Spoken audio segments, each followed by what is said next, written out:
arrived at the wisdom that was already in the room. Remember that story. I arrived there like, oh yes, soil. So, so important. And names bubbled up as potential speakers.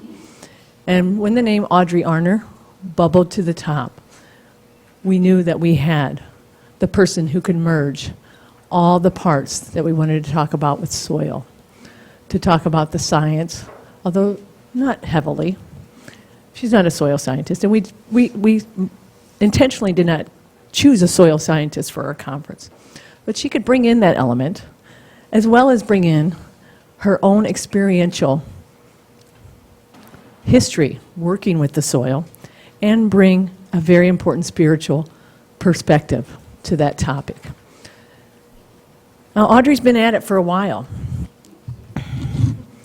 and she'll have a lot of important things for you to say. I mean, she'll have a lot of important things that she will say. And you might want to write a few of those things down. And you might have questions that bubble up. And if you have a question that bubbles up, you have these fine little pieces of paper in your packet. We would invite you to write down any questions that you have, and we'll collect those at the end.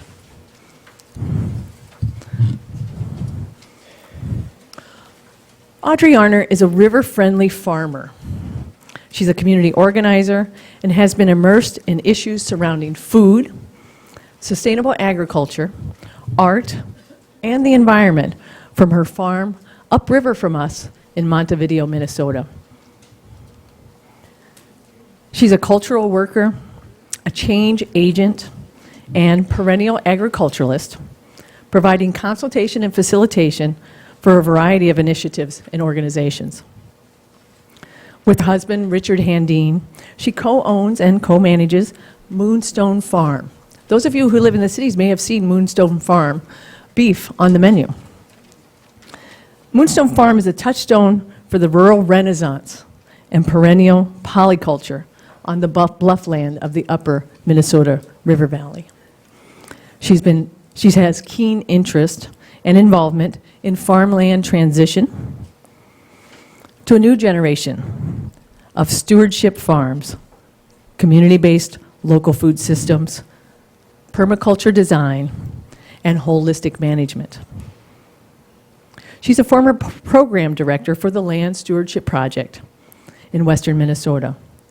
She was a founding organizer of the Sustainable Farming Association and served as president of the board of the Midwest Organic and Sustainable Education Service, MOSES.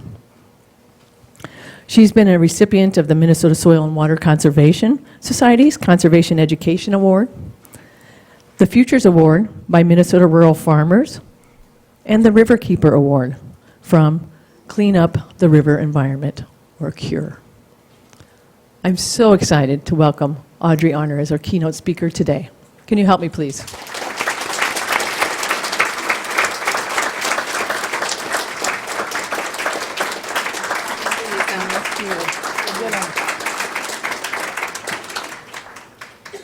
Do you have my folder?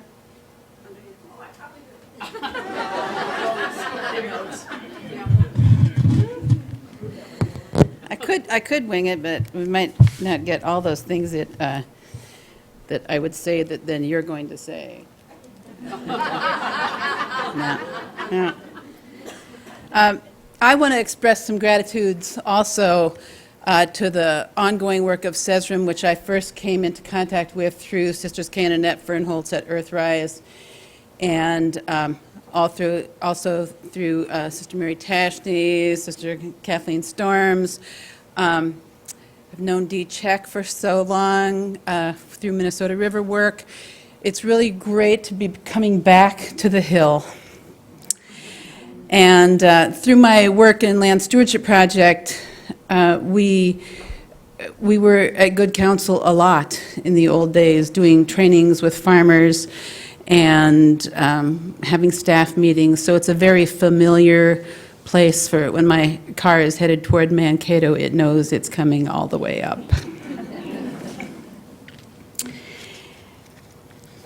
And I also want to express appreciation to the Obama administration for denying the XL pipeline.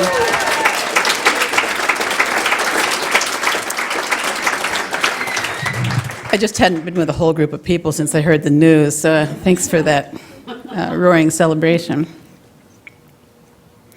That which touches me most is that I've had a chance to work with people, passing on to others that which has been passed on to me.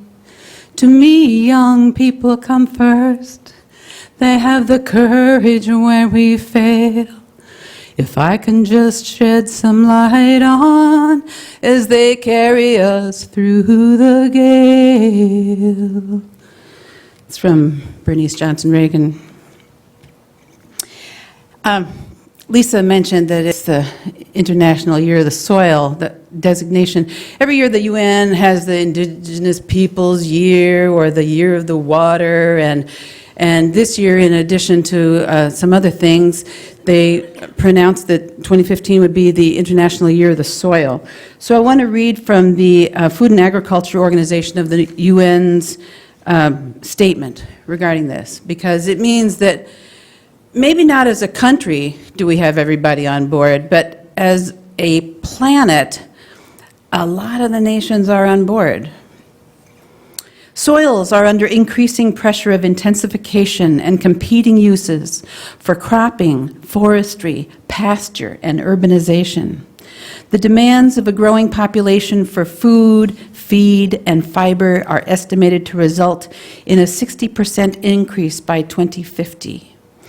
Though these pressures, combined with unsustainable land uses and management practices, as well as climate extremes, cause land degradation. Soil preservation and sustainable land management have therefore become essential for reversing the trend of soil degradation and ensuring food security and a sustainable future. It's what Thomas Berry calls the great work of our time.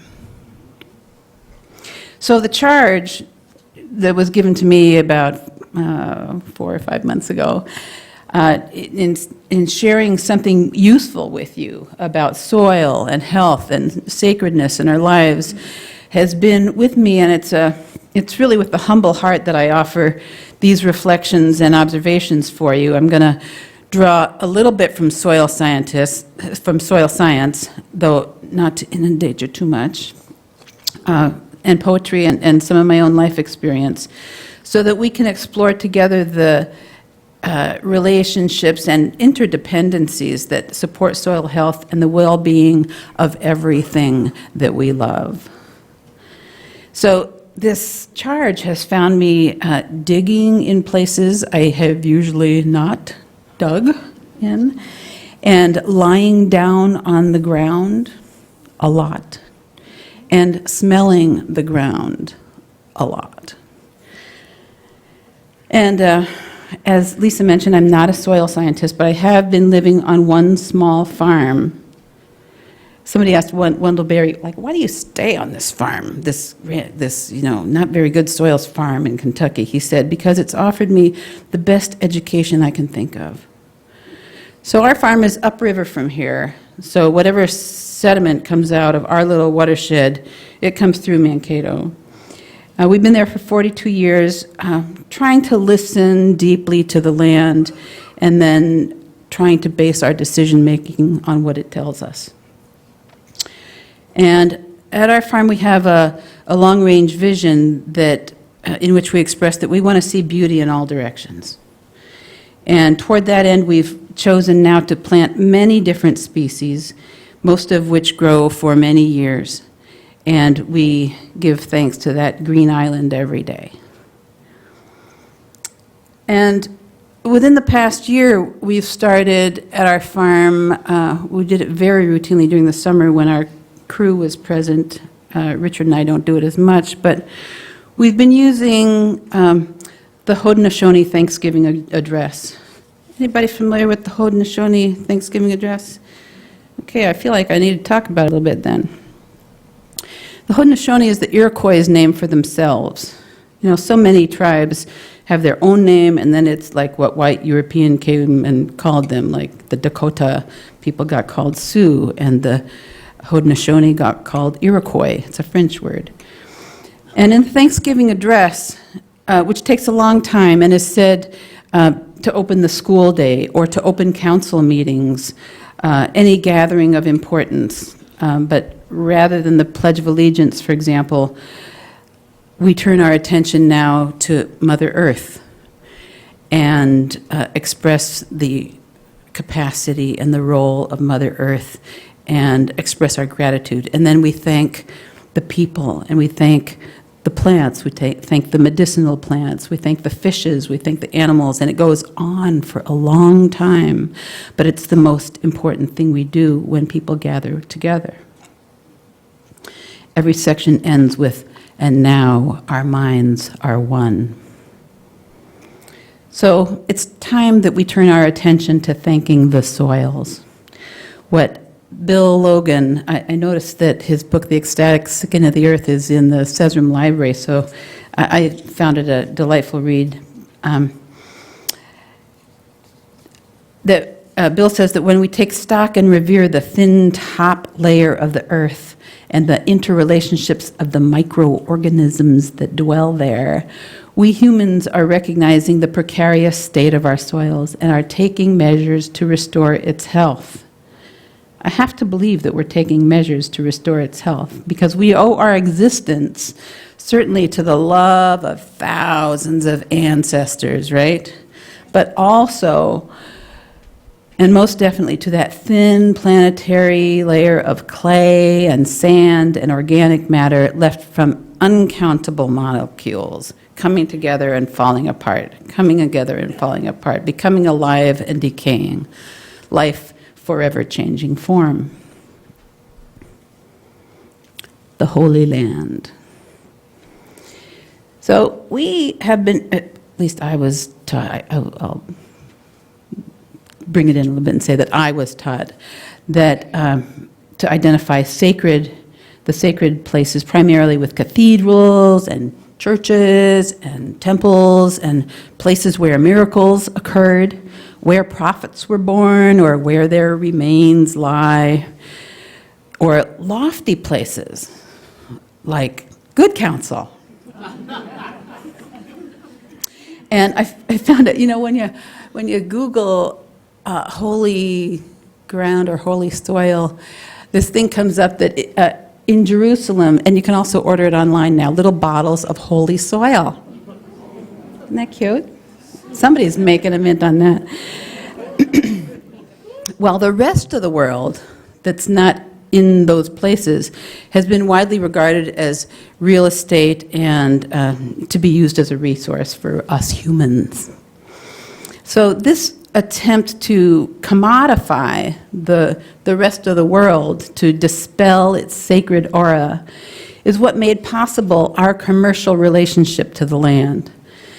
And it's allowed us as mostly white, mostly European people who came to this part of the world to plunder these great prairies, destroying the places that were more beautiful than anything that humans can create.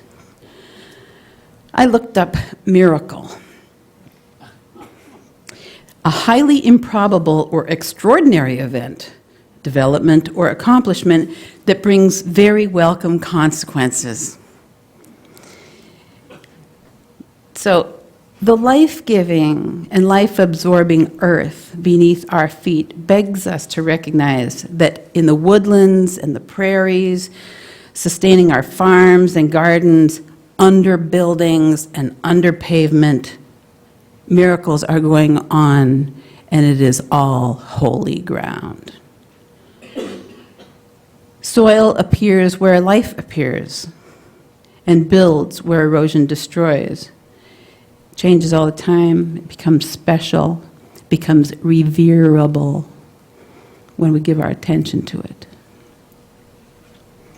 Chief Seattle said, "Every part of this soil is sacred in the estimation of my people.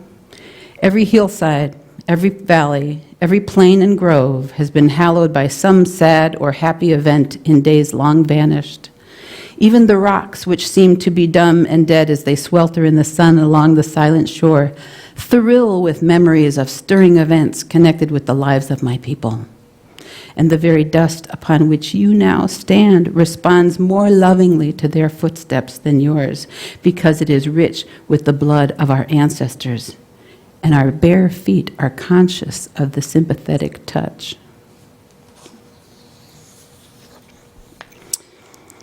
Pelletier and Poole have a little poem.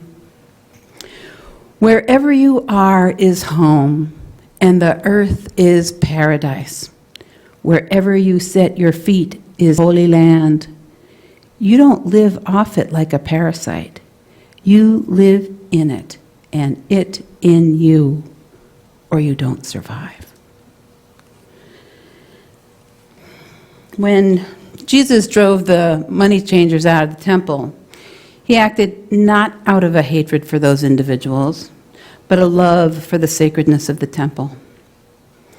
And as we bear witness to the extractive industrialization of agriculture, to the thefts from future generations, and what ought to be crimes committed upon the vulnerable topsoils of the Minnesota River Valley, our outrage is not a despising of those whose decision-making has so scarred it.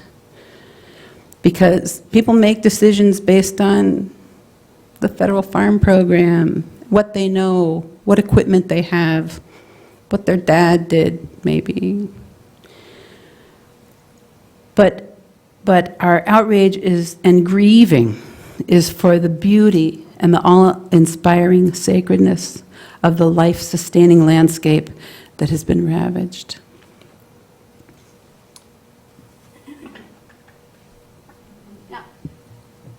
Does anybody here work with elementary school children? Yeah, I used to do this. You probably do this one, Katie. Do you want to do it? Oh, okay. Okay. Katie spent a summer interning with us at Moonstone, and as well as Catherine Plowman back there. We're really glad to see you here today. But it's a juicy apple. So I find this really useful for adults, too, because it helps illustrate something we just don't think about. So this apple is representative of the planet, right? Okay. So 3/4 of the planet is covered with water. 1/4 is covered with land. Of that land, some of it is too mountainous, too desertified, too infused with salt, too populated to be able to grow food. So 1/10 of that soil surface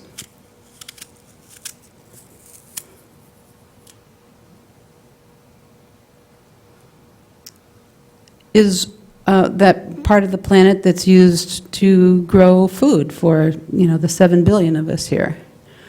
And then if we just take off this little piece of skin here, you probably would have done a better job at this, Katie.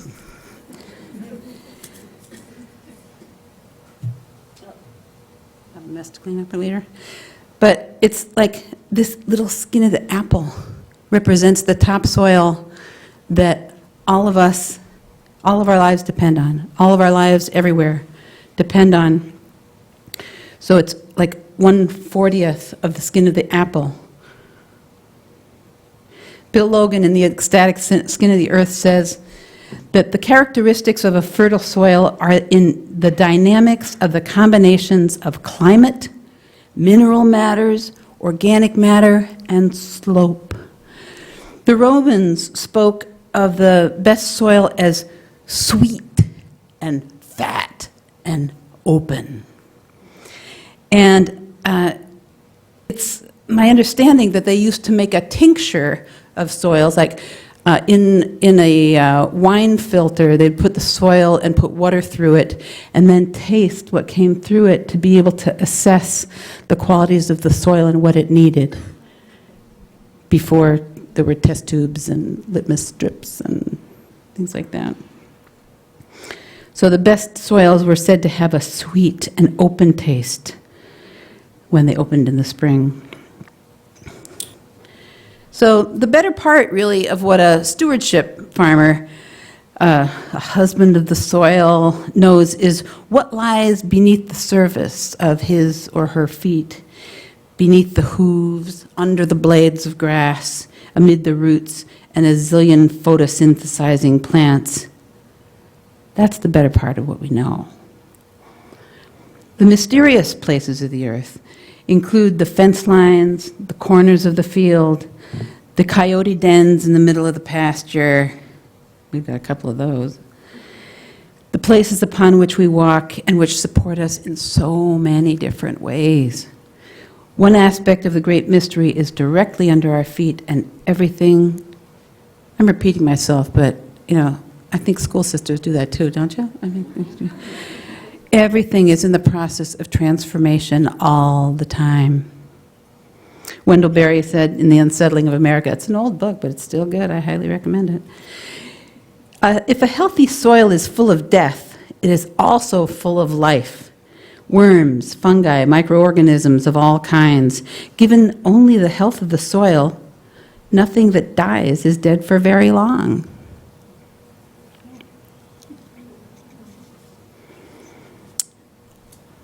And healthy soil creates healthy humans. I don't think we can emphasize that enough. It's dust to dust. From soil we came, like Sister Kathleen Mary mentioned, and to soil we will return.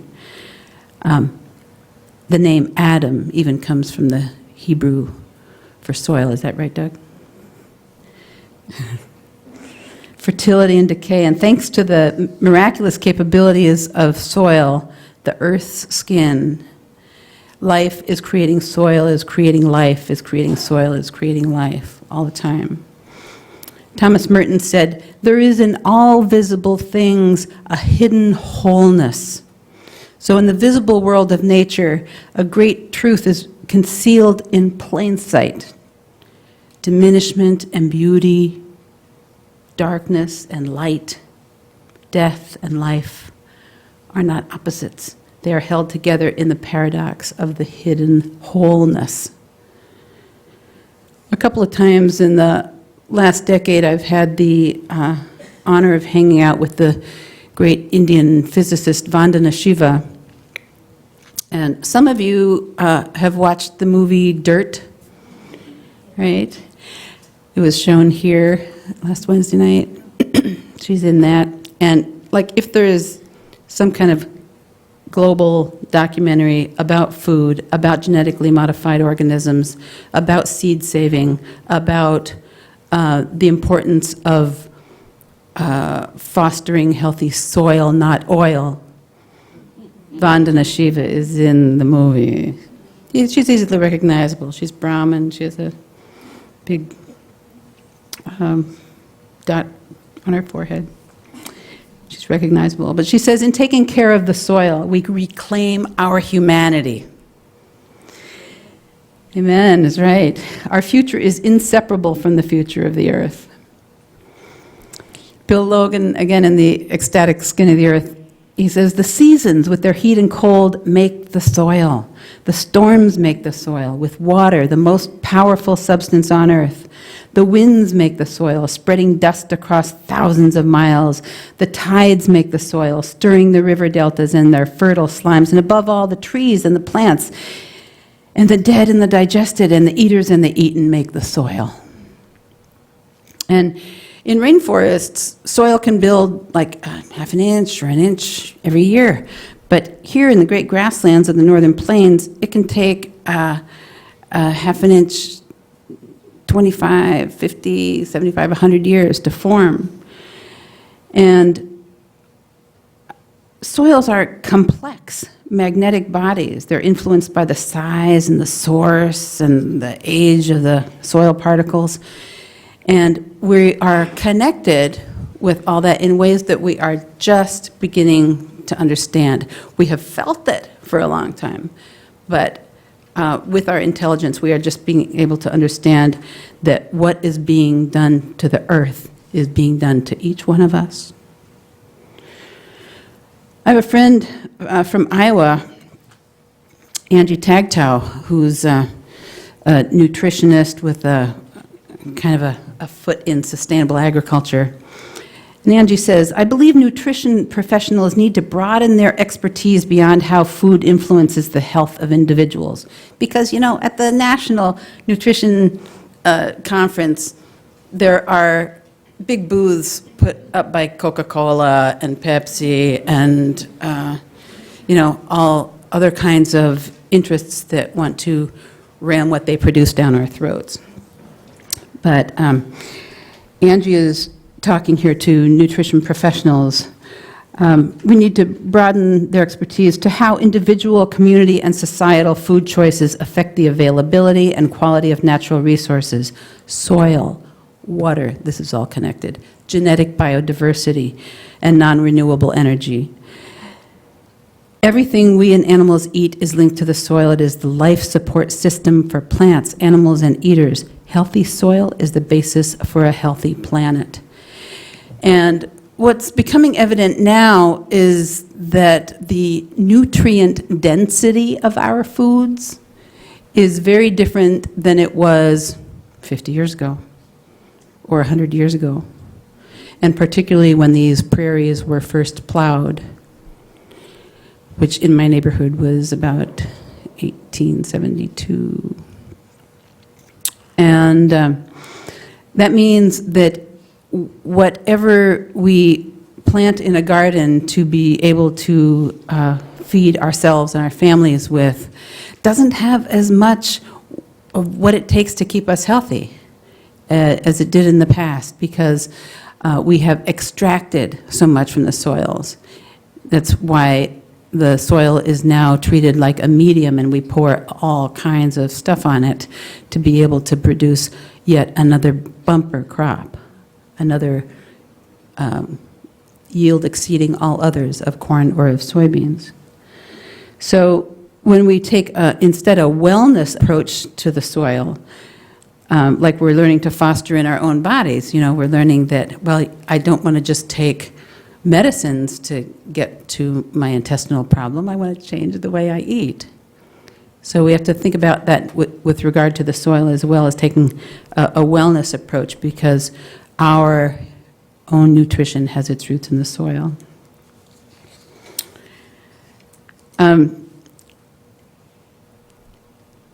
It's hard to get my head around these kind of numbers, but there are tens of billions of microbes in a handful of soil. This is soil from my garden. I'm really making a mess on your podium here. Yeah. But I wanted to pass it around because I was so pleased with these tables. Aren't these great table decorations? Yeah. And it's fun to compare soils. You know, a little more sand in that one.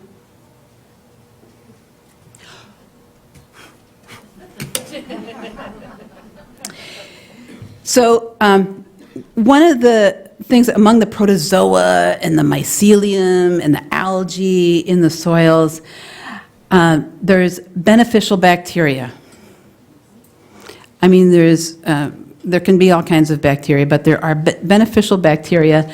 The bacterium vaccae, I think that's the Latin way to say it, have been found to trigger the same kind of response in the brain as Prozac. Like, it makes you happy. It makes you feel good.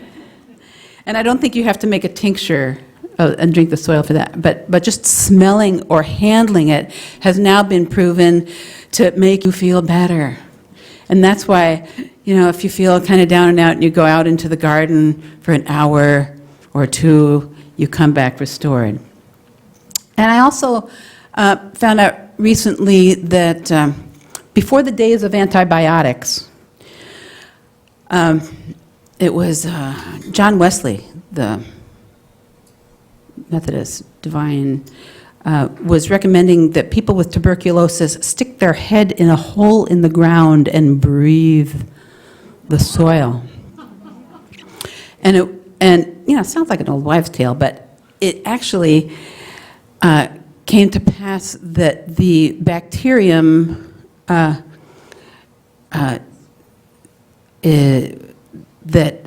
became the first antibiotic let's see, it's not amoxicillin. What are some antibiotics? Penicillin, penicillin. Amoxicillins, yeah. Anyway, two of the main antibiotics that were the first antibiotics were developed from soil microbes. That was, pardon?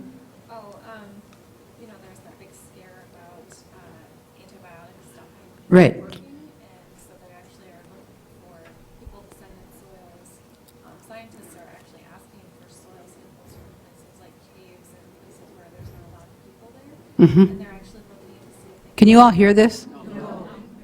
Could you stand up and say it louder, please?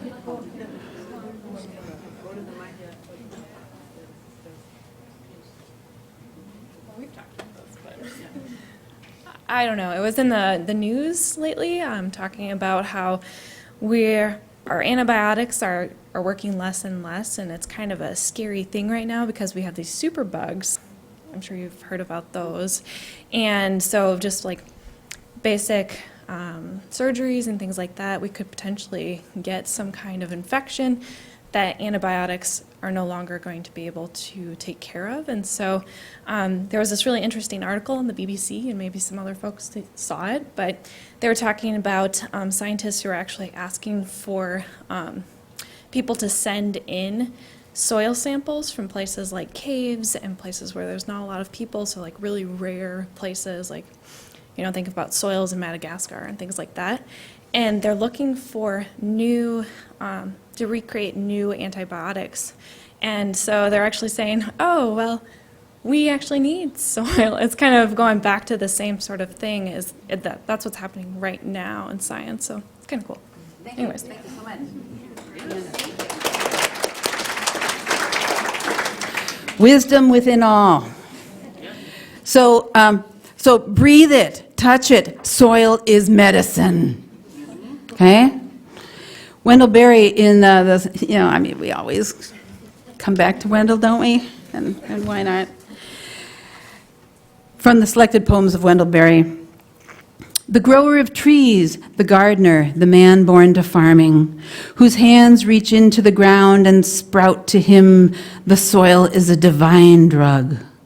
He enters into death yearly and comes back rejoicing. He has seen the light lie down in the dung heap and rise again in the corn.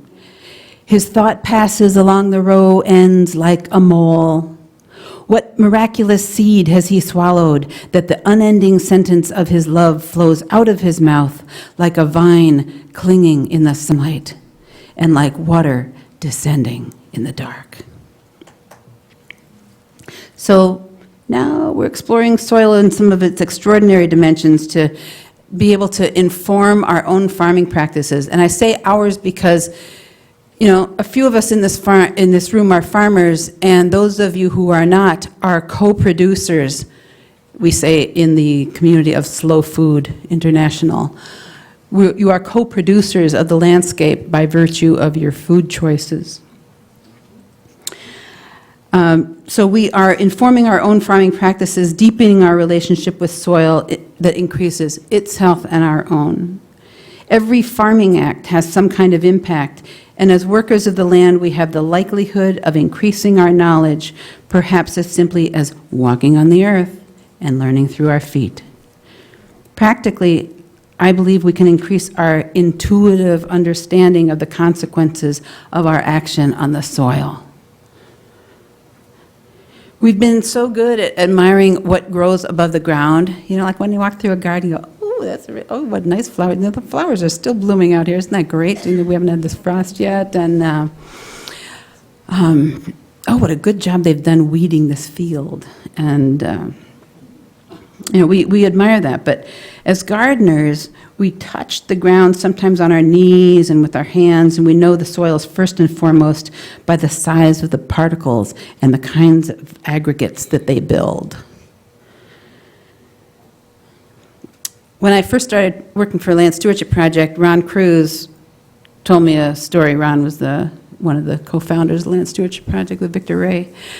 And Ron said there was an old settler landed on the Minnesota prairie and was taking his team of oxen and plowing up the first furrows, and some of the old timers say that there was a loud kind of screaming noise that happened when those plants, which had grown together, infused and deep and all intermixed for so many years, when they were cut off for the first time to be able to turn the soil over. And there was an old native man who walked behind him trying to get those chunks back into the furrow, saying, "Wrong side up, wrong side up." Nature doesn't invert herself. So if we learn from nature, we can apply some of these things by employing instead the little miracle workers like the worms and the ants and the termites and these living roots. We get a fair amount of visitors at our farm because we have a farm stay, and we host student groups and canoeists and international people once in a while. And we used to start the history of our farm, part of our farm tour, talking about Richard's Swedish ancestors and how they came to this land, and we came 100 years later. And then as our knowledge base grew, we started talking about the Dakota people, and that we live on the area within 10 miles of the Minnesota River, and so does Good Counsel, in that area that was promised to the Dakota. After we took everything else for farmland and for railroads, that you can still have this land along the river. And then we took it. And so we share that in our farm story because a lot of people don't know about it. And then our awareness was growing more, and we met Carrie Jennings, who's kind of the people's geologist at the University of Minnesota. And Carrie made us keenly aware that 15,000 years ago, when the last ice age was receding, the big glacial Lake Agassiz up over northwestern Minnesota and Dakota and Manitoba broke through, and within a matter of days or weeks, nobody really knows, but it was a fast geological event, the water came pouring down and carving out the Minnesota River Valley, hit the sandstone at Mankato, and then veered up toward what is now the Twin Cities. But the whole effect of the glaciations, the Des Moines Lobe before that, the deposited soils and boulders, and then that carving reduced the depth of what had been a trickle of a river by 75, 150, 200 feet in some places in a very short time. So when we pay attention to those things, we learn more deeply, also more profoundly, about how silt flew from the edge of the retreating glaciers. And that combined with the, for the next 13 or 14,000 years, the grazing herbivores in the presence of predators, which included buffalo and elk and deer, in the presence of wolves and coyotes and people, just created this plant biotic, so deep, so rich, black stuff that my father, bless his heart, who came to visit me from Pennsylvania, would take bags full of our soil home with him, because his friends weren't going to believe that there was a field that was without rocks and the color of coal, that the soils were the color of coal, which we have a lot of in Pennsylvania. So soils rich in silt are really the most vulnerable, and today when raindrops strike the soil surface and pulverize unprotected soils, they move. And the rate of soil erosion in the last 12 or 16 years after it had been going down and down and down in Minnesota and Iowa, is now going up. This is a disgrace to our generation. And around here, the greatest single area with the wind erodible coarse textured soils is south of Lake Crystal to the Watonwan River. Anybody live in that area or know that area?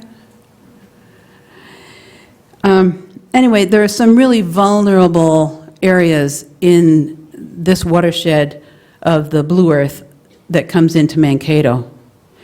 And whereas the Blue Earth comprises only 1/5 of the land base of the Minnesota River Basin, it contributes half of the silt load and the accompanying nutrients like phosphorus adheres to soil particles. So the soil particles that are moving also carry phosphorus that is shipped from Morocco or Florida, but most of it comes from Morocco, finds its way to an elevator around here. Somebody buys it, puts it on the ground, and then it washes off and winds up first in Lake Pepin, where people are organizing to try and do something about the fact that their lake is eutrophying. It's getting too much topsoil, it's getting shallower too fast. It's going to not be a nice sailable, boatable, swimmable lake in another 75 years, unless significant changes happen here in the Minnesota River Valley. Since we started farming in this part of the world, between 1/3 and half of the topsoil is gone. Remember how long it takes to build topsoil in our part of the world? So in response, there are some really good things going on. You know, people are doing rain gardens, and farmers on the Blue Earth website, they said they're installing grass waterways. In my neighborhood, I see grass waterways being taken out. I see terraces being taken out. I see there's lots of improved tile intakes that reduce soil erosion, but it still increased the flow of water to the river. So there's lots of erosion from the stream banks because of the whole hydrology of our watershed has changed for the sake of supporting production agriculture, which we are very invested in. Minnesota Pollution Control Agency reminds us that the sediment load in the Minnesota River, this is topsoil. Sediment is kind of a laboratory term, but in our hearts we know it's topsoil. We know it's the stuff that our lives depend on. A sediment load in the Minnesota River at Mankato was the equivalent of a 10-ton dump truck flowing by every 5.5 minutes.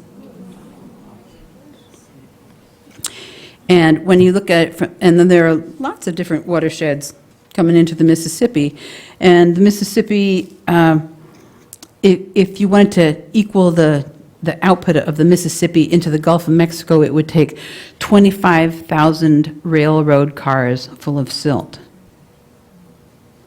daily.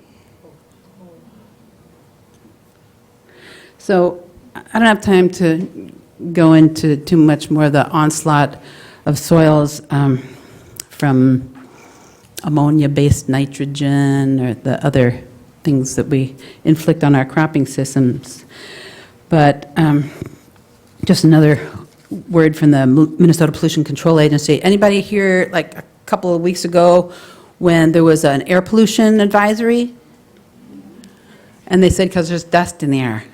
And then I looked on the press release online, and it said that it was from particulate and petroleum emissions and things like that. There was topsoil in the air. There was a lot of cultivation a lot of fall tillage going on, and that upon which all our life depends was blowing in the air.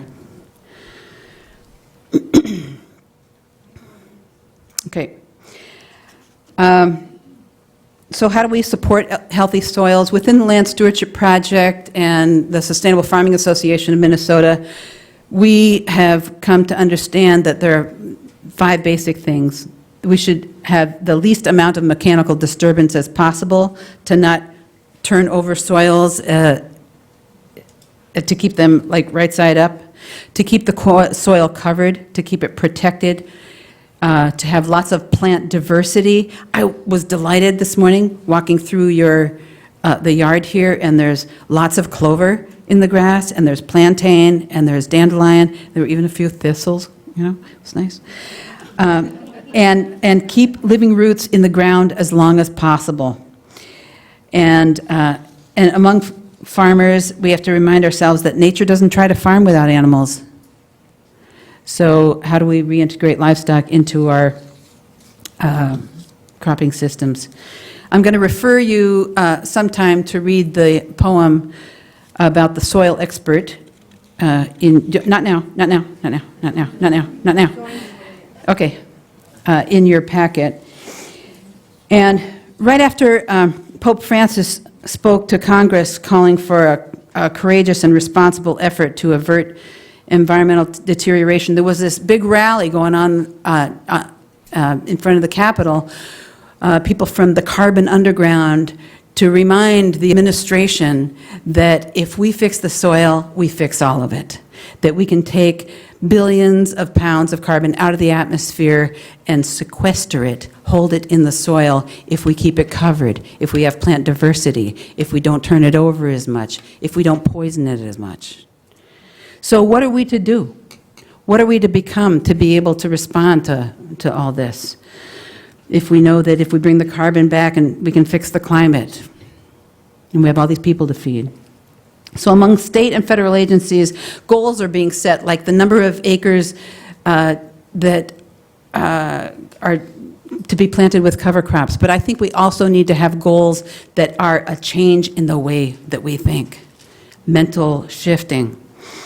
And have psychological goals as well. Among farmers, it's time for us to adapt. It's time for us to change. People say, well, you can't change agriculture. And of course, agriculture has always changed.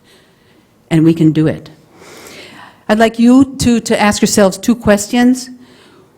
How do my decisions today affect the quality and availability of soil in the future? How do my decisions today affect the quality and availability of soil in the future? And what can I do to restore and protect natural resources? One is altering our perceptions of beauty. The landscape that I drove through to get here was largely blackened. Vulnerable soils. These are not beautiful, they are naked. And we also need to work together on continuing to make big changes in our federal farm program, which is continuing to reward the kinds of landscape that I drove through on my way to Mankato. So we can choose to subsidize farmers who want to make healthy soils. Right?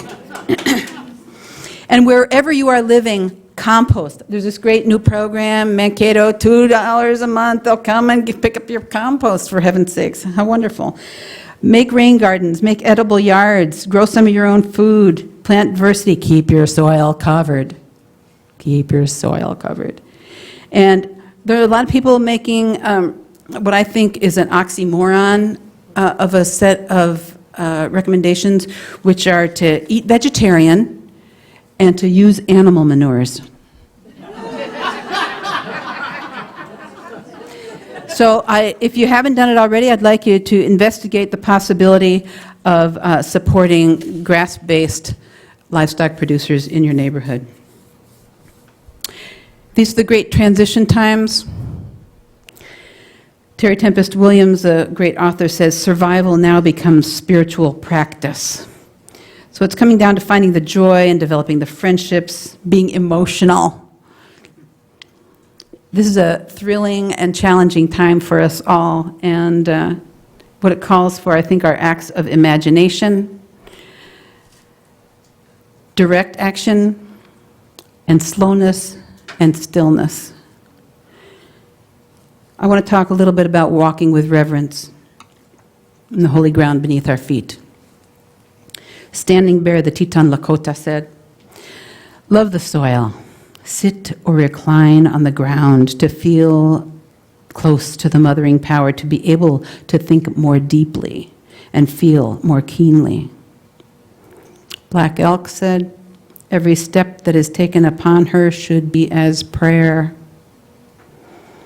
From the Haudenosaunee's Thanksgiving address, and I expect y'all to look up the whole Haudenosaunee Thanksgiving address. It's easy to find online. "We are thankful to our Mother the Earth, for she gives us all that we need for life. She supports our feet as we walk about upon her. It gives us joy that she continues to care for us as she has from the beginning of time. To our Mother we send our greetings and our thanks." The Buddhist monk Thich Nhat Hanh says, "The miracle is not to walk on water. The miracle is to walk on the green earth, dwelling deeply in the present moment and feeling truly alive." So, as we walk together, may we listen deeply to the land and express our gratitude in our hearts. May we thank the microbes and the earthworms and attune our focus to the messages from the mycorrhizal fungi. Let's all say that, mycorrhizal fungi, which extend the capacity of roots by 100 times. And the mycologist Paul Stamets says, "The fungi knows that you are there." Listen to the messages from the mycorrhizal fungi and the other soil builders. May we thank and acknowledge the ancestors, those who walked this earth, and thank and acknowledge the splendor of other species, all our relatives, and the earth elements and forces which form these soils, these miraculous soils, long before we came.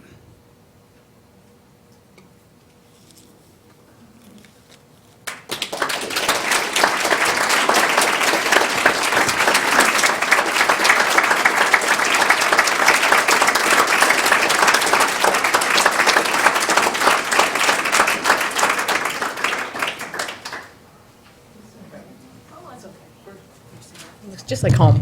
Food on the floor, just like home. Thank you, Audrey.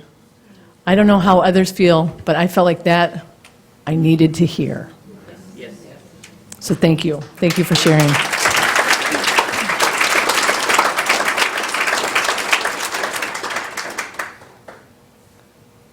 Let's see if I could do two things at once. Probably not. Look, it worked. I think that's all it has to do, Michelle? Okay. So we, in following up on Audrey's inspiring words, her provocative words, we invite you to a new experience at our Earth Conference. We invite you to take a meditative, reflective walk. We invite you to go outside, bundle up. It's a little chilly. We had to scrape this morning. Bundle up and listen to the soil. Now, I was asked to remind you that if we are listening to the soil, we are not talking. Yeah. So it should be in silence, in slowness and stillness, as Audrey recommends. And a question that might serve as a guide. As you are walking, what is soil telling you? We know not all of you are going to be able to go outside and walk. If you are unable to physically go outside for a walk, then you can walk in spirit.